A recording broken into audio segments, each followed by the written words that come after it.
بسم اللہ الرحمن الرحیم بسم اللہ الرحمن الرحیم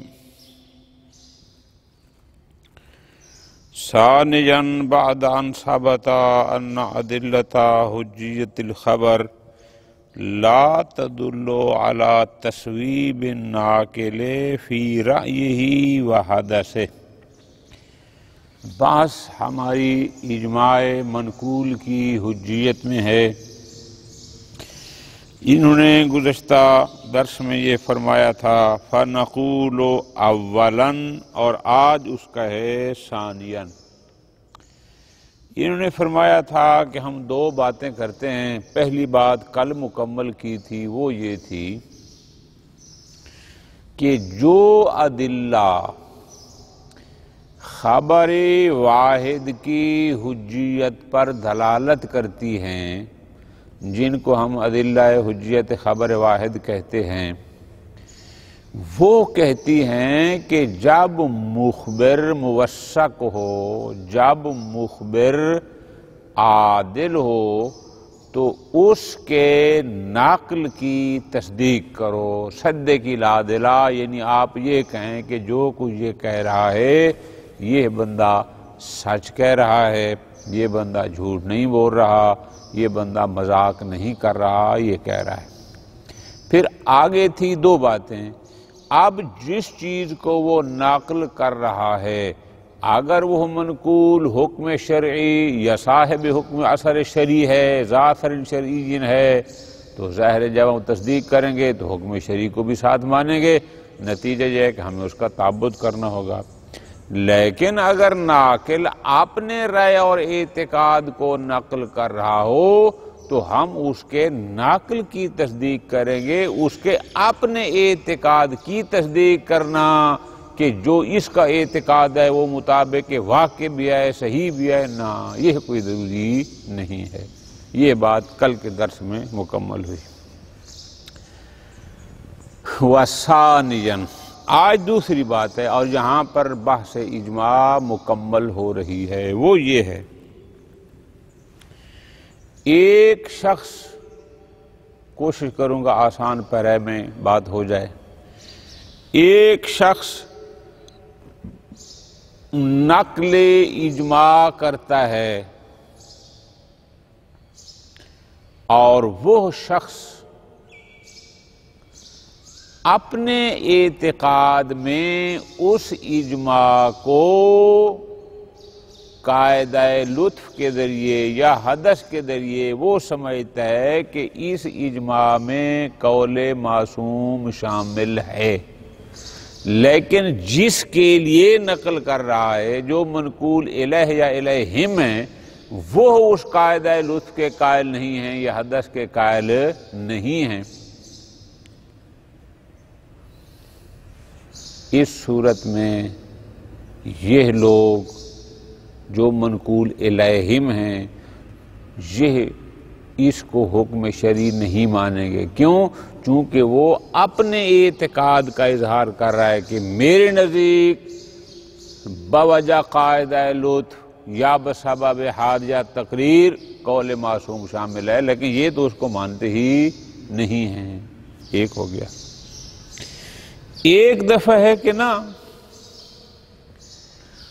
وہ بھی قاعدہ لطف کا قائل ہے، منقول الیہم بھی قائل ہیں، وہ بھی حدث کا قائل ہے، یہ بھی قائل ہیں، یعنی دونوں لطف یا حدث میں ناقل اور منقول الیہ ایک نظریہ رکھتے ہیں کہ جو ناقل اجماع ہے اس کا نظریہ بھی یہ ہے کہ بوجہ قاعدہ لطف قول معصوم شامل ہے، اور جو منقول الیہ ہے اس کا نظریہ بھی یہی ہے، وہ بھی قاعدہ لطف کا قائل ہے۔ ایک ہو گیا۔ نمبر دو،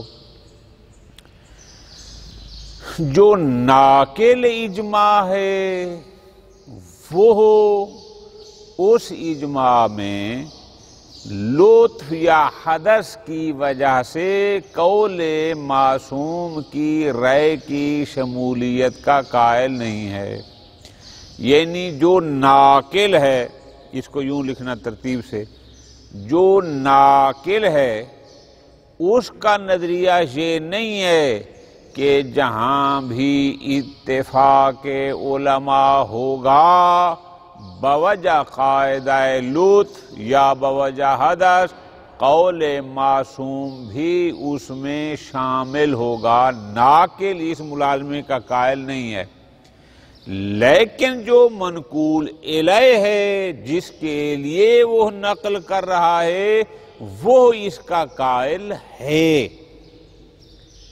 منقول الیہ کا نظریہ یہ ہے کہ اتفاق علماء بوجہ قاعدہ لطف یہ کاشف قول معصوم ہوتا ہے، یہ اس کا قائل ہے۔ اب ہمارا سوال یہ ہے کہ یہ منقول الیہ جو اس قاعدہ لطف کا قائل ہے اور جو سمجھتا ہے کہ اتفاق علماء بوجہ قاعدہ لطف کاشف قول معصوم ہے، آیا اس کے لیے یہ نقل اجماع قول معصوم حکم معصوم شمار ہوگا اور اس شخص پر اس کا تعبد واجب ہوگا یا نہ ہوگا؟ شیخ مظفر فرماتے ہیں الحق، قول حق یہ ہے کہ بالکل اس پر اس کے لیے وہ حکم شرعی ہونا چاہیے، اس کو اس کا متعبد ہونا چاہیے۔ کیوں؟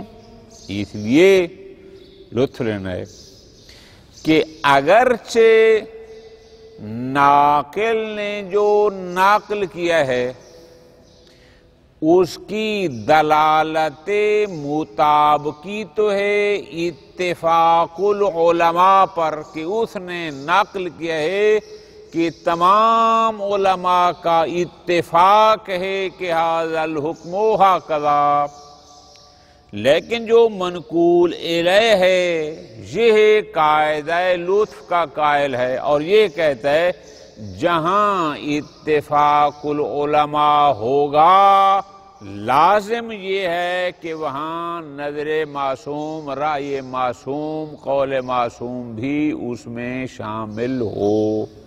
پس ناقل کے ناقل کی دلالت مطابقی تو ہے فقط اتفاق العلماء کے ناقل پر، لیکن اس کی نظر میں دلالت التزامی رائے معصوم، قول معصوم پر بھی ہے۔ اگرچہ نقل قول معصوم پر دلالت مطابقی نہیں ہے، مطابقی تو ہے فقط اس نے اتفاق علماء کو نقل کیا ہے، لیکن التزامی ہے۔ پھر آپ کا سوال ہوگا جناب منطق میں یہ بات طے شدہ ہے کہ دلالت التزامی دلالت مطابقی کے تابع ہوتی ہے، تو یہاں نقل قول معصوم پر دلالت مطابقی نہیں التزامی ہے، یہ کیسے ہو سکتا ہے؟ تو آپ کہیں گے جواب میں کہ دلالت التزامی دلالت مطابقی کے تابع ہوتی ہے اصل وجود دلالت میں۔ کیا مطلب؟ یعنی اگر کسی کلام کی دلالت مطابقی ہوگی تو اس کی دلالت التزامی ہوگی، لیکن اگر دلالت مطابقی ہی نہیں ہے تو دلالت التزامی ہو ہی نہیں سکتی، اس میں تابع ہے۔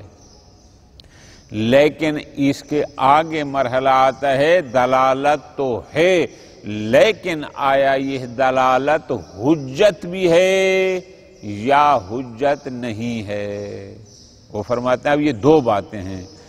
دلالت، اس کو یوں لکھنا ہے آپ نے، دلالت التزامی اپنے اصل وجود میں دلالت مطابقی کے تابع ہے، لیکن حجیت میں دلالت مطابقی کے تابع نہیں ہے۔ ہو سکتا ہے کہ دلالت مطابقی کسی معنی کی وجہ سے حجت نہ ہو لیکن دلالت التزامی حجت ہو۔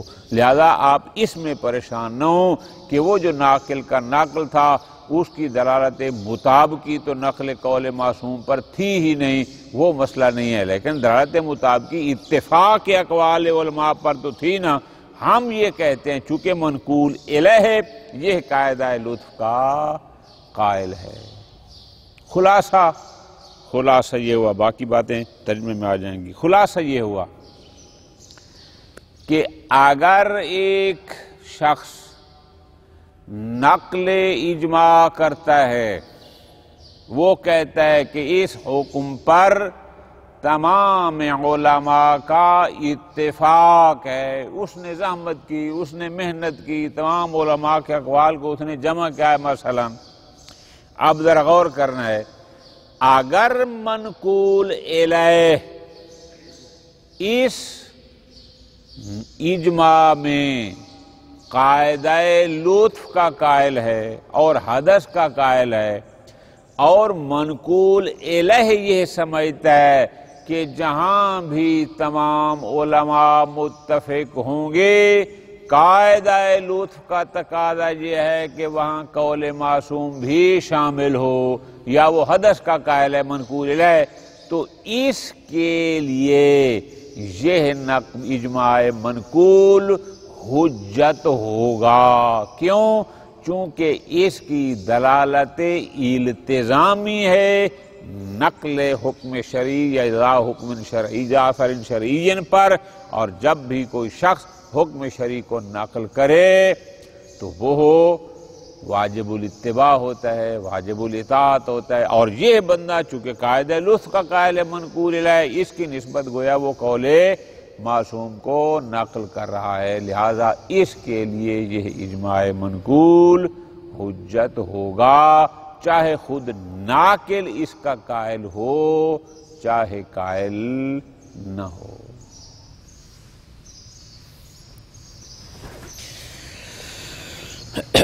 ثانیاً، اولا گزشتہ درس میں تھا ثانیاً،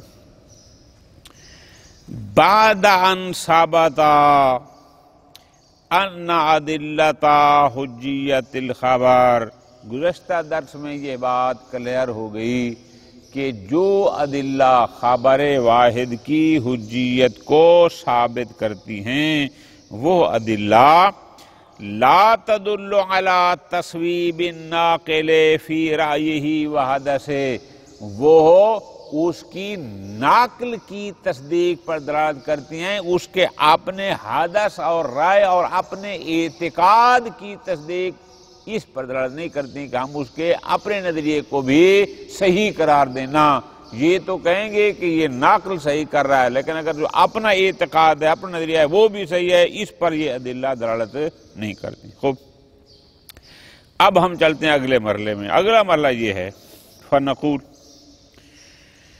لو انما اخبر بہ الناقل للاجماع، کہ ایک ناقل اجماع خبر دیتا ہے، یعنی ایک فقیہ یہ کہتا ہے کہ اس مسئلہ پر اجماع ہے، یعنی وہ اتفاق اقوال علماء کی خبر دیتا ہے، یہ اجماع منقول ہو گیا، وہ خبر دیتا ہے۔ اب جس کی وہ ناقل اجماع خبر دے رہا ہے، یستلزم فی نظر المنقول الیہ الحکم الصادر من المعصوم، لیکن جو منقول الیہ ہے اس کی نظر میں وہ اتفاق علماء ملازم ہے حکم صادر من المعصوم کو۔ منقول الیہ یعنی جس کے لیے اجماع کو نقل کیا جا رہا ہے اس کا نظریہ یہ ہے کہ جہاں بھی اتفاق العلماء ہوگا لازمہ اس کا یہ ہے کہ یہ حکم معصوم سے صادر ہوا ہے۔ اب وہ قاعدہ لطف کی وجہ سے اس کا قائل ہے یا حدث کی وجہ سے یا تقریر جرح بھی ہے۔ وَإِن لَمْ يَكُنْ فِي نَظَرِ النَّاقِلِ مُسْتَلْزِمًا لِذَلِكَ، چاہے خود ناقل اس نظریے کا قائل، میں نے آپ کو بڑا آسان پیرے میں گزارش کیا تھا ناقل قاعدہ لطف کا قائل نہیں ہے لیکن منقول الیہ اس کا قائل ہے، یا ناقل حدث کا قائل نہیں ہے لیکن یہ ہے، فَهَلْ هَذَا أَيْضًا غَيْرُ مَشْمُولٍ، تو کیا یہ اجماع منقول بھی ادلہ حجیت خبر واحد میں شامل نہیں ہوگا یا ہوگا؟ الحق انہو ينبغی ان یکون مشمولا لہا، شیخ مظفر فرماتے ہیں کہ میرے نزدیک قول حق یہ ہے کہ اگر منقول الیہ اس ملازمے کا قائل ہے تو پھر یہ ہے اجماع منقول مشمول ادلہ حجیت خبر واحد ہونا چاہیے۔ کیوں؟ لِأَنَّ الْأَخْذَ بِهِ، اس لیے کہ جب ناقل نے نقل کرنا ہے اور صدق العادلہ کہتا ہے کہ اس کی تصدیق کرو کہ وہ نقل درست کر رہا ہے، جب ہم نے اس کی نقل کو قبول کرنا ہے، ناقل کی نقل کو، لا یکون من جہت تصدیق الناقل فی رائہ، ہم کوئی اس کے اپنی ذاتی اعتقاد اور رائے کی تصدیق نہیں کر رہے، یہ منقول الیہ اس کی فقط ناقل کی تصدیق کر رہا ہے، اس کے اپنے نظریے کی تصدیق نہیں کر رہا۔ اس لیے کہ ربما کان ناقل، اس لیے کہ ممکن ہے جو ناقل ہے وہ اس استلزام کا قائل ہی نہ ہو، تو ظاہر ہے جس کا نظریہ استلزام کا ہے ہی نہیں کہ اس اتفاق علماء مستلزم ہوتا ہے قول معصوم کو، اس کو اس ملازمے کا قائل ہی نہیں ہے، تو ظاہر ہے اس کی تصدیق کا تو کوئی یہاں پر جواب بنتا ہی نہیں ہے، بلکہ یہ فقط اس کے نقل کی تصدیق کر رہا ہے۔ بس لا یکون الاخذ بہ الا من جہت تصدیق ہی فی نقل، یہ جو ناقل کی نقل کو قبول کر رہا ہے، یہ جو ناقل اجماع کی اس اتفاق والی نقل کو تصدیق کر رہا ہے کہ تو درست کہہ رہا ہے، سچ کہہ رہا ہے، یہ فقط اس کے ناقل کی تصدیق ہے، اس کے اپنے نظریے کی کوئی تصدیق نہیں۔ لِأَنَّهُ لَمَّا كَانَ الْمَنْقُولُ، اچھا جی کیوں یہ ہونا چاہیے؟ فرماتے ہیں اس لیے کہ جو منقول کیا تھا؟ وہی اجماع، کہ چونکہ یہ اجماع یستلزم فی نظر المنقول الیہ، منقول الیہ کے نظریے میں، منقول الیہ کے اعتقاد کے مطابق یہ اجماع مستلزم ہے کس کو؟ الحکم صادر من المعصوم، منقول الیہ کا نظریہ یہ ہے کہ اتفاق العلماء مستلزم ہے حکم صادر من المعصوم کو، کہ اگر امام نے نہ فرمایا ہو تو اتفاق علماء ہو ہی نہیں سکتا، اس کا نظریہ یہ ہے۔ پس فَالْأَخْذُ بِهِ وَالْبِنَاءُ عَلَى صِحَّتِهِ، اب جب منقول الیہ اس ناقل کی نقل کو قبول کرتا ہے اور اس کی نقل کو صحیح سمجھتا ہے تو یستلزم البناء، تو پھر اس لازم ہے وہ اس بات پر بنا کیا کہ علی صدور الحکم، کہ یہ حکم معصوم سے صادر ہوا، پس جب معصوم سے صادر ہوا فیصح التعبد بہ، اس حکم کا متعبد ہونا صحیح ہے، اس لیے بلحاظ حاضر الجہات چونکہ یہ حکم معصوم ہے تو وہ تعبد بن جہت حکم معصوم کرے گا، نہ کہ من جہت اتفاق العلماء۔ بلکہ آگے فرماتے ہیں، تھوڑا سا اور واضح کریں اس کو، کہ ان الخبر عن فتاوی الفقہاء، کہ جب ایک شخص فتاوی فقہاء کی خبر دیتا ہے، کیا یعنی وہ کہتا ہے کہ تمام فقہاء کا اس بارے میں یہ فتویٰ ہے، وہی جو اجماع نقل کرتا ہے در حقیقت وہ اتفاق فقہاء کو نقل کرتا ہے، وہ فتاوی فقہاء خبر دے رہا ہے۔ اب فرماتے ہیں جو ان الخبر عن فتاوی الفقہاء یکون فی نظر المنقول الیہ، وہ منقول الیہ کی نظر میں ملزوم ہوتی ہے، کس کی؟ للخبر عن رائے المعصوم، کہ رائے معصوم یعنی اتفاق فتاوی فقہاء ملزوم ہے اور رائے معصوم، حکم معصوم اس کا لازم ہے، یعنی یہ ہے منقول الہ کی نظر میں۔ پس وحینئذ یکون ھذا الخبر الثانی، خبر ثانی کیا؟ یعنی رائے معصوم جو اس فتاوی فقہا والی خبر کا لازم ہے اس کی نظر میں، تو پس جو اس کا لازم ہے یہ بھی ادلہ حجیت خبر واحد میں شامل ہے، چونکہ ان دونوں میں ملازمہ ہے۔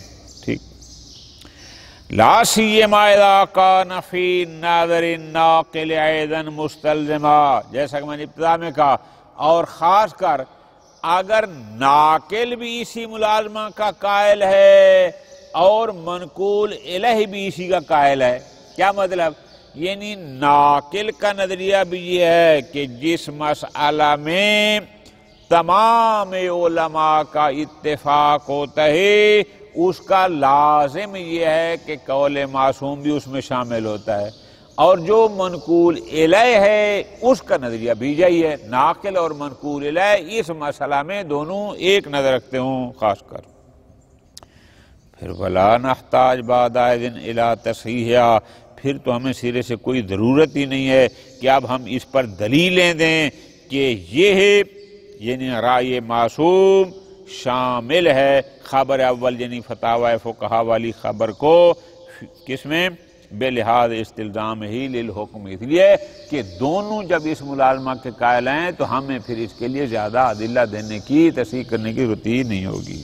خوب، یعنی ان الخبر عن الاجماع، کیا مطلب؟ یعنی جب بھی ایک شخص اجماع کی خبر دیتا ہے، وہی تکرار ہے الفاظ کا، کہ جب کہتا ہے کہ اس حکم پر تمام فقہا کا اتفاق ہے، ان الخبر عن الاجماع یکون دالا بالدلالۃ الالتزامیہ، تو یہ نقل اجماع یعنی یہ اتفاق علماء کی خبر دینا یہ دلالت التزامیہ رکھتی ہے، کس پر؟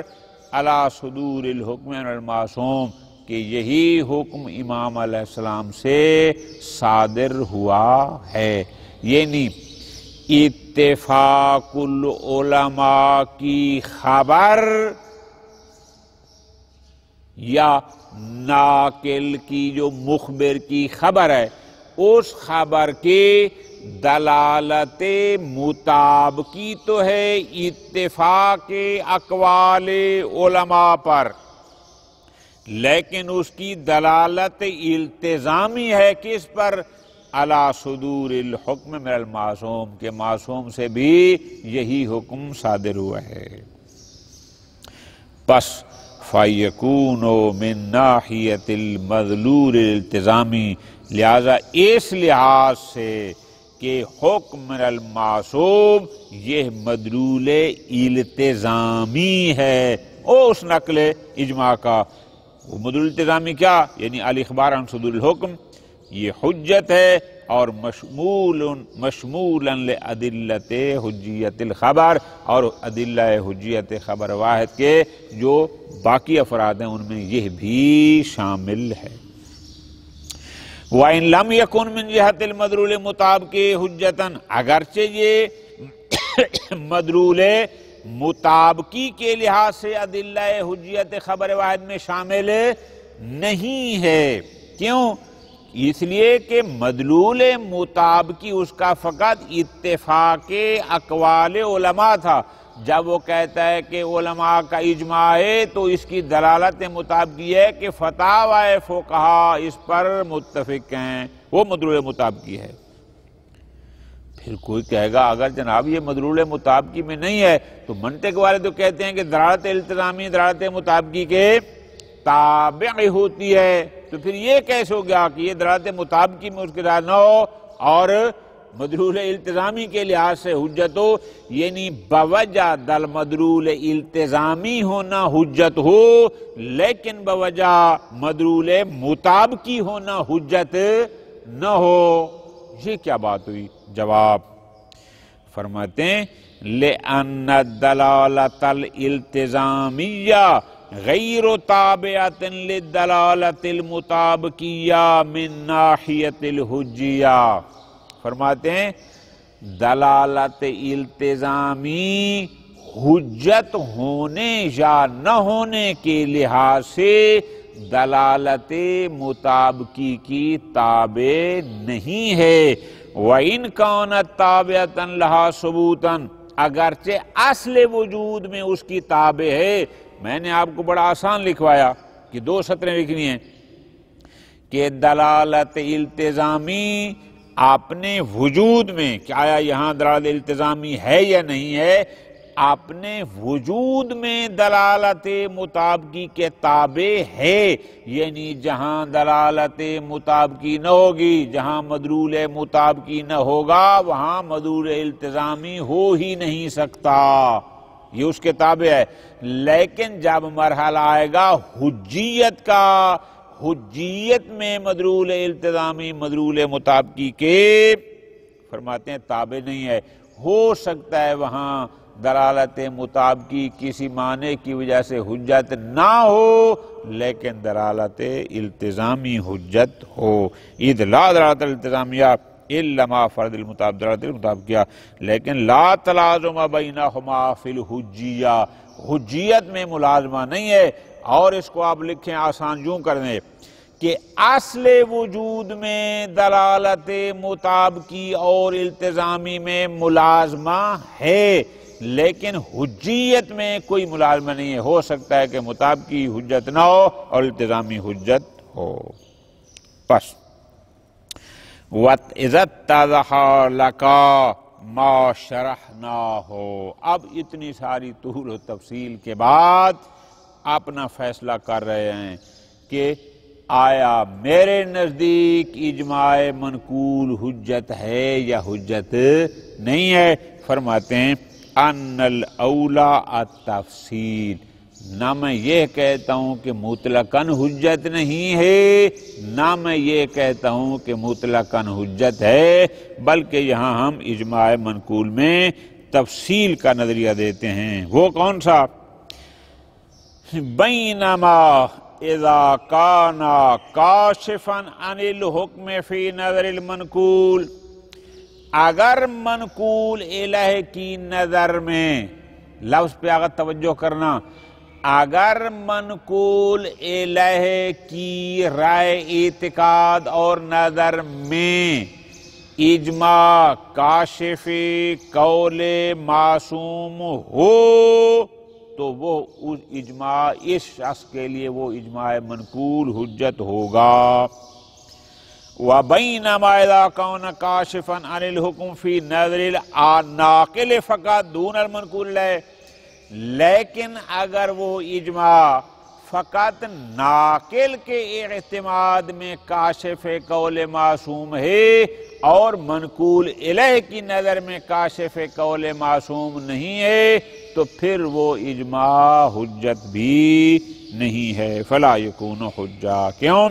اس لیے ہم نے کہا ہے کہ ادلہ خبر واحد، جو ادلہ خبر واحد کی حجیت پر دلالت کرتی ہیں وہ اس کے ناقل کی تصدیق پر دلالت کرتی ہیں. لا تدل علی تصدیق الناقل فی نظرہ و رائے، ناقل کی اپنے اعتقاد اور رائے آیا اس کی تصدیق بھی کرتی ہیں، نہ اس پر دلالت نہیں ہے. وَلَعَلَّهُ إِلَى هَذَا التَّفْصِيلِ يَرْمِي شیخ العالم فی تفصیلہ الذی اشرنا الیہ سابقا. وصلی اللہ علی محمد وآل محمد.